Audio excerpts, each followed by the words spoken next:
Hey Cal fans, and welcome to this week's installment of the football film study here on California Golden Blogs. This week, we're previewing the Oregon State Beavers, and we're looking especially at how they used their two biggest weapons, wide receiver Isaiah Hodgins and running back Artavis Pierce, in their hard-fought 31-28 loss to the Stanford Cardinal. As always, you can find all of my other content from around the conference in the links at the end of this video. For Oregon State, almost everything starts with their zone running game to Artavis Pierce, and against Stanford they did especially well when the Cardinal played like a 4-2 or a 4-3 defense. I should point out that I'm referring to alignment here and not necessarily to personnel, so I'm talking specifically about fronts that put defensive ends or outside linebackers outside of the tackles, and then play with two interior linemen, with one shaded off the center and the other shaded outside of an offensive guard. For Cal, this is analogous to their nickel package, which plays with two outside linebackers outside of the OTs and two defensive ends as interior linemen, so this is where the Bears will most have to watch out for Oregon State's zone running game. When Stanford shaded their interior linemen in this way, it created nice blocking angles for the Beaver offensive line, and they did a great job of exploiting these angles, usually to create cutback lanes.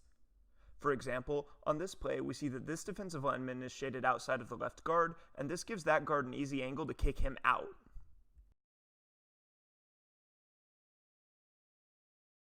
The same goes for the right guard here. He has a nose tackle shaded over the center inside of him, and so he's easily able to come down on him and create a cutback lane to the right.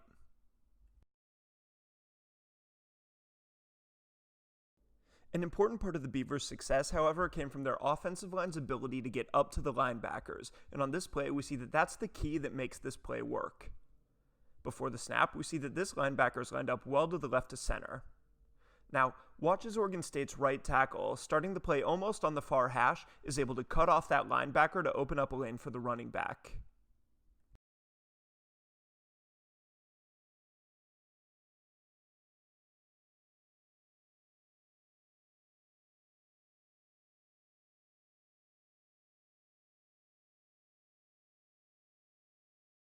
Cal's going to need their linebackers to do a much better job than this of attacking the line of scrimmage and maintaining gap position, because the Beavers' offensive line's pretty athletic, and they do a good job of sorting out their blocking assignments on plays like this.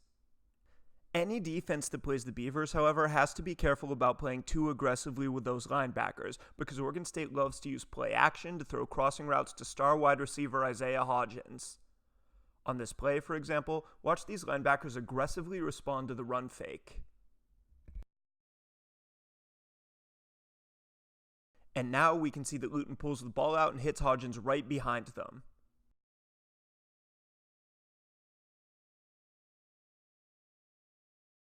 Here's another play with the same issue.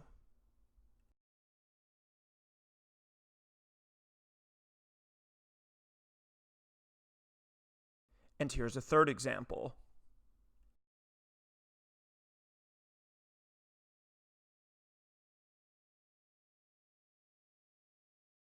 As we've seen, Oregon State loves to use play-action passing to get Hodgins open over the middle, but this isn't the only way that they'll use him. Stanford's primarily a single-high team, and with no safety help on the outside, the Beavers love to throw to Hodgins in one-on-one matchups down the sidelines. For example, on this play, Stanford's trying to press Hodgins. Luton's going to throw it up, and the coverage is pretty good, but Hodgins makes a nice athletic grab to get the 25-yard completion.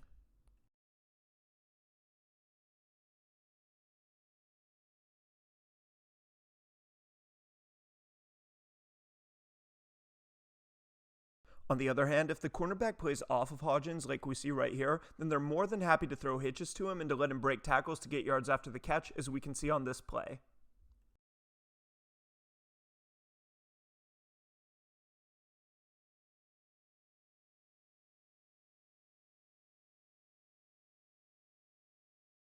Hodgins is, by far, Luton's favorite target, and will often force balls to him. Sometimes the results are spectacularly good. On this play, for example, the Beavers are using the slot wide receiver and the running back to attack these two underneath defenders, creating a lane for Hodgins to run a slant in between them. Here, Luton sees this defender widen by a few steps, and he's winding up to throw the ball with great anticipation before Hodgins even makes his break. It's a good thing he threw so quickly, however, because this lane ends up being way smaller than he thought it was. Nonetheless, Hodgins makes a spectacular one-handed grab on a throw that's behind him, giving the Beavers their first touchdown of the game and starting what was almost an amazing comeback.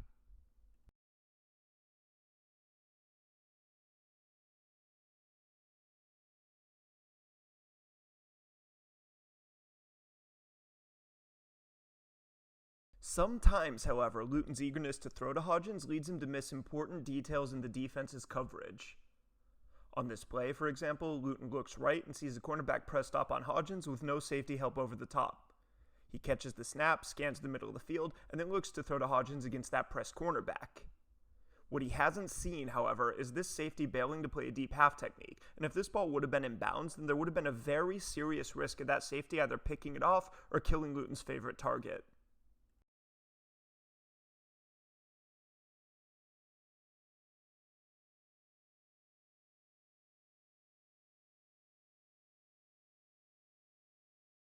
We can see something similar on this play. Here, Luton again sees press coverage on the outside, and he's predetermined that he's going to Hodgins. Here we see Hodgins running a little stutter and go, but notice that the cornerback never gives up position on him. This is the picture when Luton decides to throw the ball, and as we can see when we roll it forward, the cornerback should have been able to secure a pick here. If the Stanford game's any indication, then there should be anywhere from 3 to 5 chances for interceptions for the Bears defense.